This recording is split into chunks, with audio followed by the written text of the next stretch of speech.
Hi mga Kapuyaters! Welcome back to my channel. At sa mga bago at hindi pa nakapag-subscribe, my name is Von, ang kaagapay nyo sa puyatan. I know it's been a while na hindi ako nakapag-video, reaction man yan, or my original content. It's been a roller coaster ride. I think it's for everyone as well. Everybody's trying to survive and adjust to this new normal. And I'm pretty sure we will because we can. I'm hoping you and your family is safe and healthy during this time.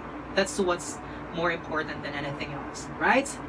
And since uso ngayon yung work-at-home setup, I'll be giving you some tips on how to acquire a WA, we call it WA or work-at-home setup, especially for those who'd like to join in the BPO or call center industry or maglilipat ng ibang kumpanya because you'd like to have work in the comfort of your own home. So if that's who you are right now, stay until the end of the video because I'm also giving some tips and bonuses on how to ace that job interview for work at home. Alrighty, now sa mga hindi pa nakapag-subscribe at bago, please don't forget to hit that subscribe button. Then just toggle to that bell notification so you'll be able to receive notification once I have a new video.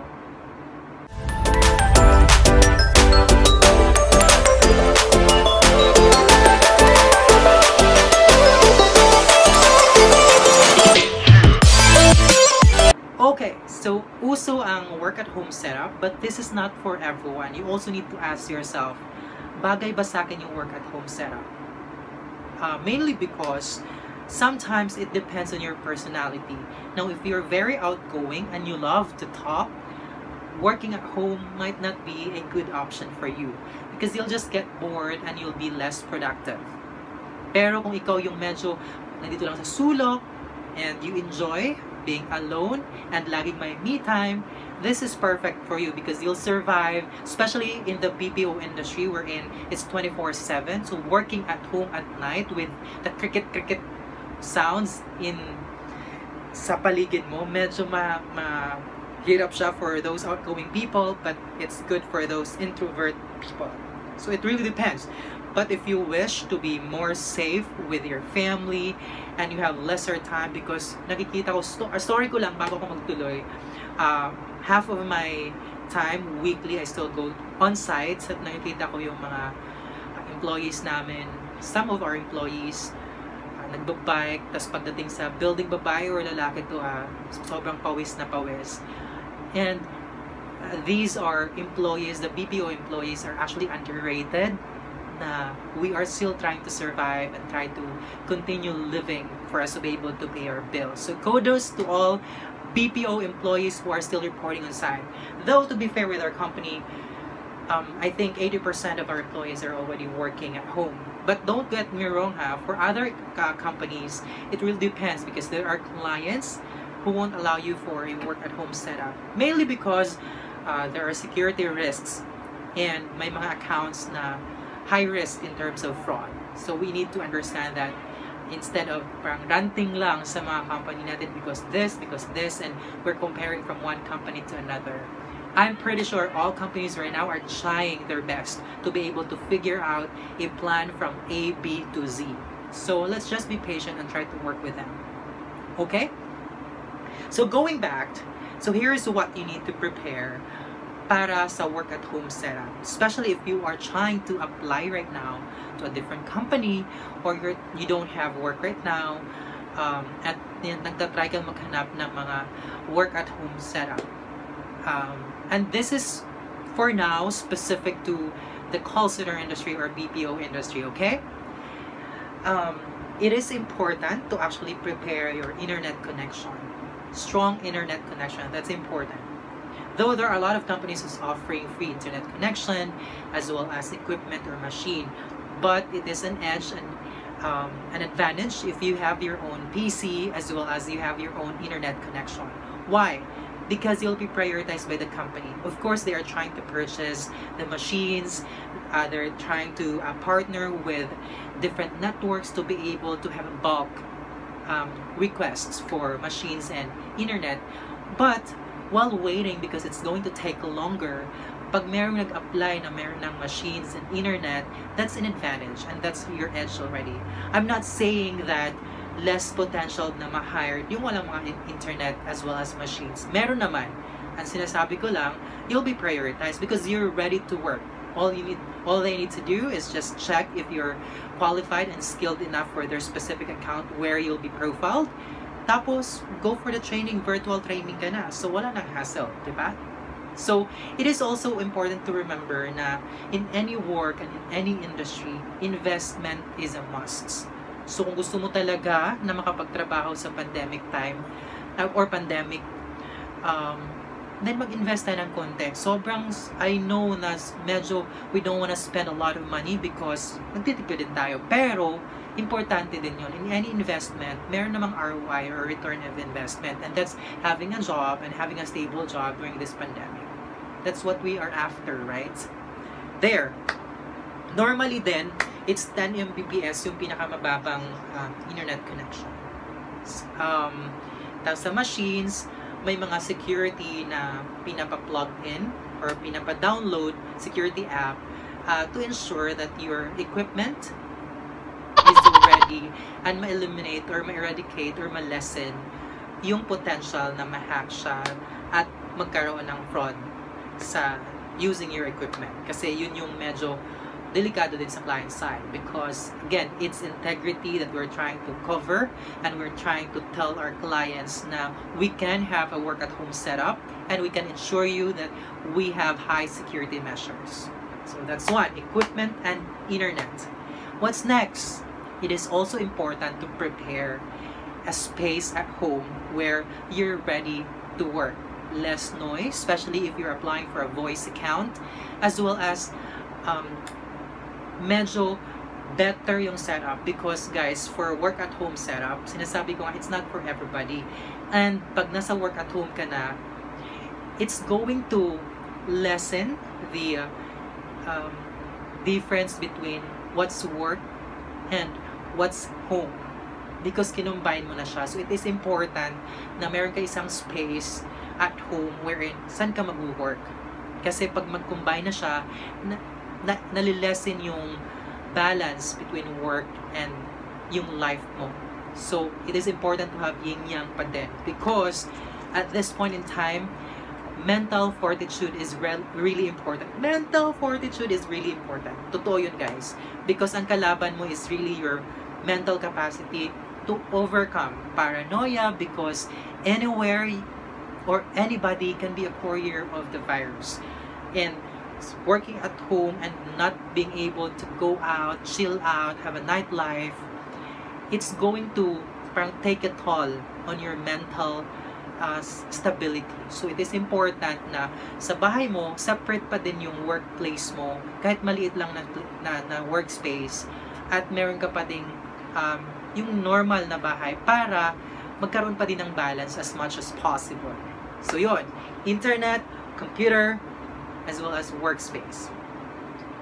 Actually, yun lang yung mga major na kailangan mo i-prepare para medyo ma-lessen lang. So, hindi na ako magbibigay ng mga extra and everything. Para yun lang na ma-prepare mo. And you are ready to go and apply for a work-at-home setup. Now, paano po ba maghanap ng work-at-home jobs? So, ang dami ngayon, especially for PPO, ang daming nag-opening ngayon for a work-at-home setup. What I really suggest is you open an accounts in the online jobs hunter sites such as onlinejob.ph. I'll put in some links where you can create a profile and put in your credentials so you'll be able to get a chance na ma-spot ka ni employer or ni job hunter. Ganun lang kasimple. You don't have to go on site, sacrifice, walang transpo. At the comfort of your own home, pwede ka makakuha ng trabaho.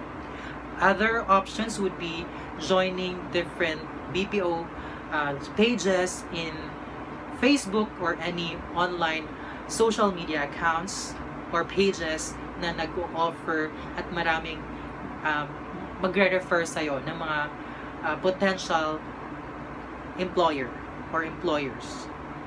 And tutulungan ka din nila kung paano yon. Because we have a referral bonus and everything. But I can discuss that in a different video. Pero yun, mga raming technique. At dun sa mga online forums, makakakuha ka din ng mga ideas and techniques kung paano ma-ace yung job interview for work at home. Cool? Okay, so ito na yung sinasabi kong bonus. I'll give some tips on how to ace a job interview over the phone for a work at home setup. Sobrang mabilis lang to.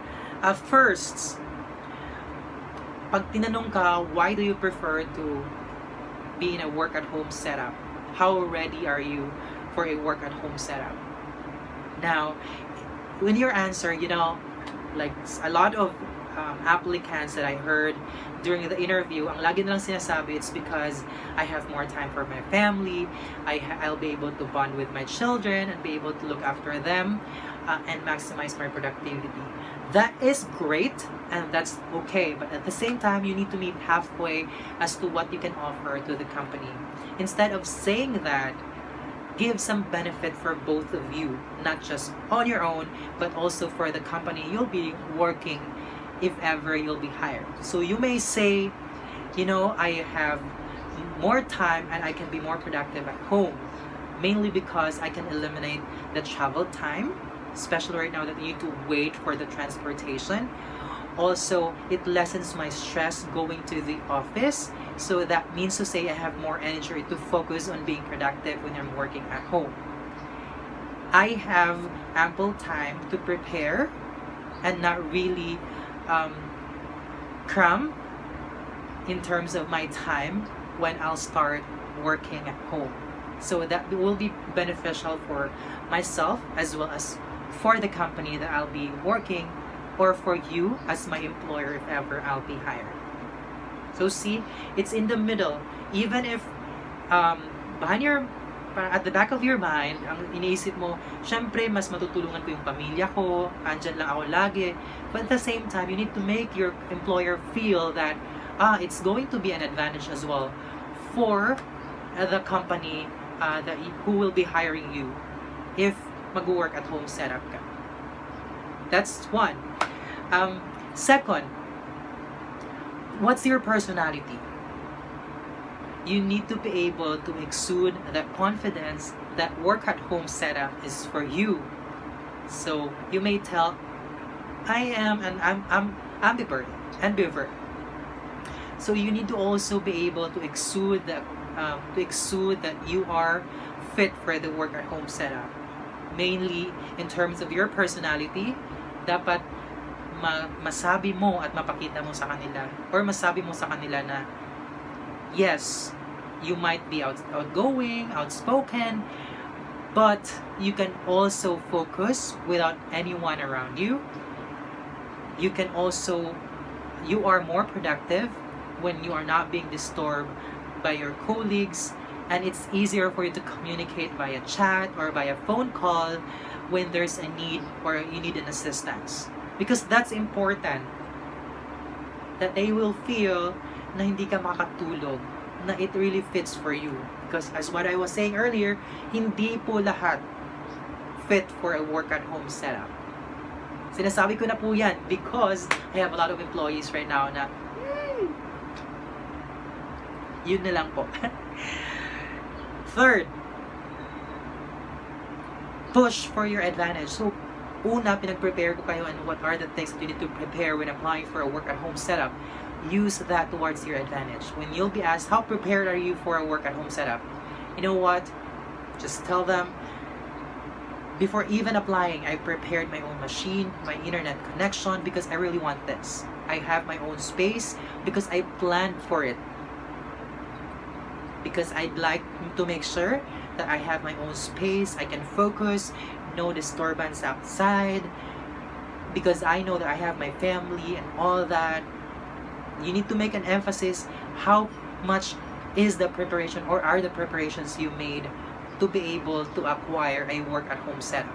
Once you have that, I'm pretty sure you'll be able to ace that job interview and that work at home setup. Alright?